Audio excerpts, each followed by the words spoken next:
Visakha ఆరులోవా police station పరిధిలో చీటీల పేరుతో ఘరానా మోసం వెలుగు చూసింది. 3 కోట్ల రూపాయలతో వెంకటలక్ష్మి అనే మహిళ మోసం చేసిందని బాధితులు ఆరోపిస్తున్నారు. 120 మంది నుంచి లక్షల రూపాయలు వసూలు చేసి చిట్టీలు కట్టించుకుంది. వెంకటలక్ష్మి చేసిన మోసంపై 3 నెలల క్రితమే ఫిర్యాదు చేశారు బాధితులు. పోలీస్ స్టేషన్ల చుట్టూ ఎన్నిసార్లు తిరిగినా న్యాయం జరగడం లేదంటూ ఆవేదన వ్యక్తం చేస్తున్నారు.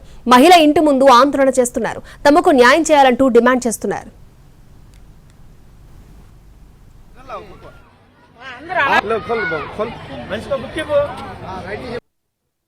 ఇలాంటి వాళ్ళు శిక్షించండి. ఆవిడకి ఆస్తి లేకపోవడం అంటూ లేదు. చాలా ఆస్తులు ఉన్నాయి, ఎకరాల భూములు ఉన్నాయి. అవన్నీ వాళ్ళ కూతురు అత్తోళ్ళ పేర్ల మీద పెట్టుకున్నారు, బినామీ పేర్ల మీద పెట్టుకున్నారు. 6 నెలల నుంచి ఆవిడ వేరే పేర్ల మీద మార్చింది. కేజీల బంగారం కూడా నప్పింది.